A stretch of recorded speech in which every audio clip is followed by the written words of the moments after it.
So EPA agreed to a court order with very little option to begin producing 12,000 of the identified Richard Windsor emails, or emails from a secondary account for Lisa Jackson, referencing coal, climate, the endangerment finding, or MACT, an acronym for one of the fronts in their war on coal. And they began by producing the first 3,000 was 2,100, which is, I suppose, not even close enough for government work, but the first 3,000 was 2,100 emails that were with the address blacked out, not even the address, but the name the email account was in blacked out, which they've stopped now after protest by us. And they turned over mostly Google News alerts for Lisa Jackson and news clippings. The second batch was again heavily truncated, withholding about another 900 in full, yet again, meaning we're getting to the decent stuff right away, and the contents of this affirm that. And so we get 2,000 or so more emails, this time not redacting that they came from Richard Windsor, which is the false identity, again, of the administrator, now former administrator.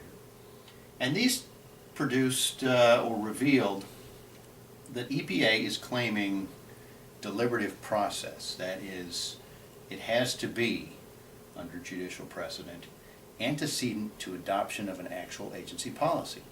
And they are using, as you see, a very broad brush to, as the most transparent administration ever, to release records, but taking out everything but the to, from, the date, and I'll stop there for now. Cheers.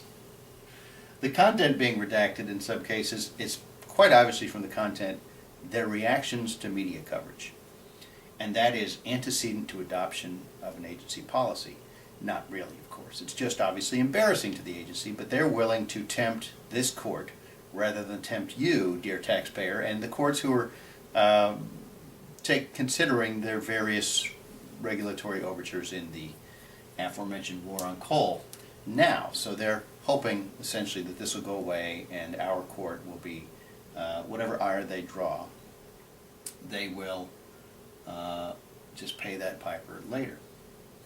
So we now are approximately 6,000 emails into the 12,000 produced by the, I don't know if I mentioned, most transparent administration ever that only produced these records from a false identity email account, aggressively and actively participated in by many lawyers and the inner circle, including the acting replacement for Lisa Jackson and the now nominated replacement for Lisa Jackson, all of whom see no problem with using a false identity for federal record-keeping purposes.